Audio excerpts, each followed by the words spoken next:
गायत्री परिवार का दिल से धन्यवाद करती हूँ कि आज मुझे ये मौका मिला, मैं अपने 2 बात अपने शब्दों में आपको कह पाऊँ। देखिए, आप सब माएँ हैं, आप सब जानती हैं, आपको कुछ भी सिखाने की जरूरत नहीं है, क्योंकि जो गुरु की उपमा है वो सबसे पहले एक माँ है। किसी भी इंसान का, वो लड़का हो चाहे लड़की हो, उसका प्रथम गुरु होता है माँ।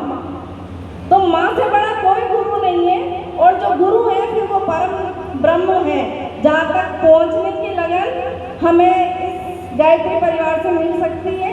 छोटा सा उदाहरण दूंगी। मैं बचपन से गायत्री परिवार से हूँ, पर जब 18 साल की मेरी शादी हो गई थी, फिर ये जो गृहस्थ जीवन आया, तो वो शायद आप सब समझ सकते हैं कि उसमें कितनी जिम्मेदारियाँ होती हैं। जीवन का अनुभव करते करते आज वापस इन दीदी के थ्रू मैं इस परिवार से जुड़ी, और मुझे आज यहाँ आने का मौका मिला। जो पहले जो दो दीदियाँ आई थी, उन्होंने बताया कि नारी इनमें तो वो शक्ति है कि हम हर आने वाला, जो आज का कल है वो आने वाला इतिहास होगा, तो हम उनकी तहमीद बनाते हैं। नारी वो है और एक माँ वो है। तो मेरा सबसे बड़ा उद्घोष है जय जननी, जो कि हम अपने इतिहास में भी सीखते हैं, और अपन ने जो पढ़ाई करी है उससे भी हमने ये सीखा है। जो आज परिवार टूटने की जो बात आती है, उसका कारण भी नारी ही है, क्योंकि नारी ही नारी की सबसे बड़ी दुश्मन। ये मैं अपने अनुभव से कहती हूँ, आसपास भी देखा है। आज सब पढ़े लिखे हैं, सब बोलते हैं अपनी बेटियों को पढ़ाई करें, और हर माँ बाप ये सोचते हैं मेरा बेटा भी पढ़े, मेरी बेटी भी पढ़े। मगर पढ़ाई के साथ में जो एक सामाजिक ज्ञान होता है कि बेटा जैसे यहाँ पर आप हो वैसा ही वो घर आपका होगा, तो ये घर कभी नहीं टूटेगा। क्योंकि माँ, अपन सुनते हैं कि माएँ ही बेटियों का घर बिगाड़ती हैं। जो आज हम हमारे सीनियर से सुनते हैं, तो मैं आप सबसे कहूँगी, आपके बेटियाँ भी हैं, आपके बहुएँ भी हैं, तो आप अपने बहू को वही सम्मान दीजिए जो आप अपनी बेटी को देते हैं। पढ़ी लिखी बहू लाकर घर में शोपीस ना रखें उसको कि साहब ये हमारा शोपीस है। आज आपकी बेटी पढ़ लिख के कहीं जॉब कर रही है, किसी संस्था से जुड़ी हुई है, या सेल्फ में कुछ वर्क कर रही है, तो आप बड़े प्राउड से बोलते हैं कि नहीं साहब हमारी बेटी तो ये कर रही है। बहू क्या कर रही है? रोटियाँ बनाओ। क्यों बनाती है? क्योंकि वो आप बनवाते हैं।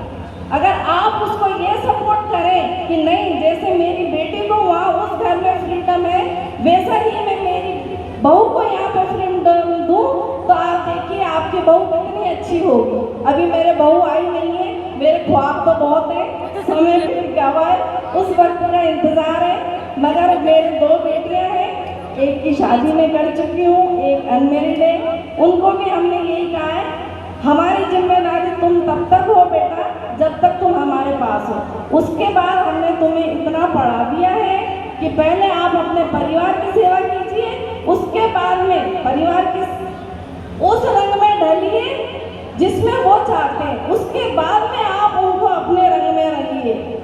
मेरा तो यही कहना है। दूसरा ये है, मैं भी एक अपना पर्सनल माँ का आंचल एक संस्था चलाती हूँ, आप लोगों के थ्रू मैं चाहती हूँ। मैंने अपनी संस्था का नाम माँ का आंचल इसलिए दिया है, जीवन में मेरे भी बहुत मीठे कड़वे दोनों ही तरह के अनुभव रहे हैं। उन्हीं अनुभव से मैं खड़ी हुई हूँ। मुझे किसी का सपोर्ट नहीं था, सिर्फ मुझे मेरे पति का और मेरे बच्चों का सपोर्ट था। तो एक नारी को यदि पति और बच्चों का सपोर्ट मिल जाता है, तो वो धरा से और आसमान पे पहुँच जाता है। तो मैं आपसे यही कहूँगी, आप सब सपोर्ट कीजिए। सबसे पहले आप नारी का सपोर्ट कीजिए। नारी में है आपकी बहू, आपकी दौरानी, आपकी जिठानी, सबसे आप इतने बड़े ग्रुप में जुड़े। आज ये नौबत क्यों आई? अगर आप परिवार में एक होती तो समाज एक होगा।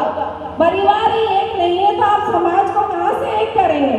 तो मेरा आपसे यही निवेदन है, पहले आप अपने परिवार को एक कीजिए, अपने बच्चों को एजुकेशन दीजिए, मगर साथ में आपने जो जीवन के अनुभव लिए हैं उन अनुभव को शेयर करना मत भूलिए, क्योंकि उन्हीं से बच्चों को लगेगा कि हमारे माँ बापों ने हमें पढ़ाया मगर किस स्तर पर पढ़ाया, जब हमने इतना संघर्ष किया तब आज हम यहाँ पे पहुँचे। मैं इतना ही कहूँगी, समय बहुत कीमती है, मुझे भी जाना है। और मेरी बात यदि अच्छी लगी हो तो मैं 2 पंक्तियाँ बोलूँगी, बहुत पुराना गाने की पंक्तियाँ हैं और उसी को मोटिवेट करते हुए मैं जीवन के इस मोड़ पे आई हूँ। तो मैं चाहूँगी, है वो फिल्मी गाना, मतलब उसके शब्द इतने अच्छे हैं कि शायद आपको भी अच्छे लगेंगे। आप लोग मेरे साथ बोलिए, इंसान का इंसान से हो